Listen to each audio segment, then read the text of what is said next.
அனைவருக்கும் வணக்கம். என்னோட பொண்ணு ரொம்ப நாளா ரோஸ்மேரி செடி வாங்கணும் அப்படின்னு கேட்டுட்டே இருந்தாங்க. அதனால நாங்க இன்னைக்கு நர்சரிக்கு வந்திருக்கோம். இங்க பாத்தீங்கன்னா ரோஸ்மேரி அப்படின்னா அதுலயே நிறைய வெரைட்டிஸ் இருக்கு. இங்க ஒரு 3 செடி எடுத்து வச்சிருக்கோம். ஒன்னு பார்பிக்யூ, இன்னொன்னு கிரீப்பிங் ரோஸ்மேரி, இன்னொன்னு பாத்தீங்கன்னா ஸ்பைஸ் ஐலாண்ட் அப்படின்னு மொத்தம் 3 டைப் ஆஃப் ரோஸ்மேரி இந்த நர்சரியில இருக்கு. இதுல பாத்தீங்கன்னா பார்பிக்யூ தான் நாங்க இப்ப எடுத்து வச்சிருக்கோம். பார்பிக்யூல இருக்க இலை பாத்தீங்கன்னா நார்மலா இருக்கு சைஸ். அது பாத்தீங்கன்னா இது 3ல இருந்து 5 அடி உயரத்துக்கு வளருமா. இது கிரீப்பிங் ரோஸ்மேரி பாத்தீங்கன்னா நல்லா கொடி மாதிரி படர்ந்து போறது. மொத்தமே 2ல இருந்து 3 அடி அவ்வளவுதான் உயரம் வளரும். ஆனா சைடுல பாத்தீங்கன்னா நல்லா படர்ந்து போயிட்டு இருக்கும். ஸ்பைஸ் ஐலாண்டும் பாத்தீங்கன்னா அதோட இலைகள்லாம் கொஞ்சம் பெருசு பெருசா இருக்கு. அதுவும் 2ல இருந்து 3 அடி உயரத்துக்கு வளரும். நம்ம ஊர்ல ஹெர்ப்ஸ் அப்படின்னாலே கருவேப்பிலை, கொத்தமல்லி, புதினா அவ்வளவுதான் நம்ம யூஸ் பண்ணிட்டு இருப்போம். ஆனா இங்க பாத்தீங்கன்னா ஹெர்ப்ஸுக்கு வந்து தனியா ஒரு இடமே வச்சிருக்காங்க இந்த நர்சரியில. இப்ப ஸ்ப்ரிங் சீசன், அடுத்து சம்மர் சீக்கிரமே வந்துரும். அதனால இங்க பாத்தீங்கன்னா நிறைய வந்து ஹெர்ப்ஸ்ல நிறைய செடிகள் வச்சிருக்காங்க.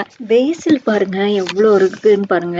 தூரத்துல இருந்து பார்க்கும்போது ஏதோ அடர்ந்த காடை பாக்குறது மாதிரி இருக்கு. அதே போல தைம்லயும் 2 வெரைட்டி வச்சிருக்காங்க. கோல்டன் எஜ் தைம் ஒன்னு, கோல்டன் தைம் அப்படின்னு 2 வெரைட்டி இருக்கு.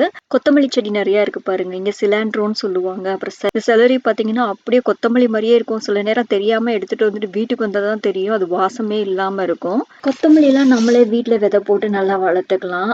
சமையலுக்கு பயன்படுத்துற மல்லி விதைகளையே போட்டா நல்லா அழகா மல்லித்தலை வந்துரும். நம்ம வெளியில கடையில வாங்க தேவையில்லை. ஒரு தொட்டில 5 வகையான செடி வளர்க்கலாமா? அது எப்படி? இங்க ஒரு மண் தொட்டி இருக்கு பாத்தீங்களா? இதுல 4 பக்கமும் ஹோல் இருக்கு. இந்த பாட் எதுக்காக அப்படின்னா இந்த ஹெர்ப்ஸ் எல்லாம் வச்சு வளர்க்கறதுக்காக. இந்த நர்சரியிலேயே ஒரு பாட்ல ஹெர்ப்ஸ் வச்சிருக்காங்க. ஒரு சைடு வந்து தைமே 2 வெரைட்டி இருக்கு இல்லையா? கோல்டன் தைம் அண்ட் கோல்டன் எஜ் தைம் ரெண்டும் 2 சைடு இருக்கு. அதுக்கப்புறம் பாத்தீங்கன்னா மேல பாத்தீங்கன்னா கார்லிக் ஷைவ் இருக்கு. ஒரு பக்கம் ரோஸ்மேரி இருக்கு. பின்னாடி சைடுல பாத்தீங்கன்னா ஆர்கானோ லீவ்ஸ் இருக்கு. இங்க பாத்தீங்களா யூக்கலிப்டஸ் பாருங்க. இதோட இலைகளை தொட்டு நம்ம பார்த்தாலே அவ்வளவு ஒரு நல்ல வாசம்.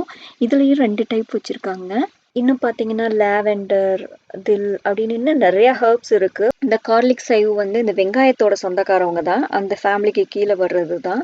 2 வருஷத்துக்கு முன்னாடி நான் நிறைய இந்த மாதிரி ஹெர்ப்ஸ் எல்லாம் வாங்கி இந்த தைம் இதெல்லாம் வாங்கி வச்சு வீட்டுல வளர்த்தேன். ஆனா பாத்தீங்கன்னா அந்த குளிர்காலம் வந்தோடனே எல்லாமே காஞ்சு போயிடுச்சு. அதனால இந்த முறை பாத்தீங்கன்னா ரோஸ்மேரி செடி மட்டும் தான் நான் வாங்கியிருக்கேன் ஹெர்ப்ஸ்ல இருந்து. இன்னைக்கு இந்த வீடியோ உங்களுக்கு ரொம்ப பிடிச்சிருக்கும் அப்படின்னு நான் நினைக்கிறேன். உங்க வீட்டுல நீங்க என்ன ஹெர்ப் வச்சு வளர்க்குறீங்க, உங்களுக்கு என்ன பிடிக்கும் அப்படின்றத கமெண்ட்ல சொல்லுங்க. அனைவருக்கும் நன்றி, வணக்கம்.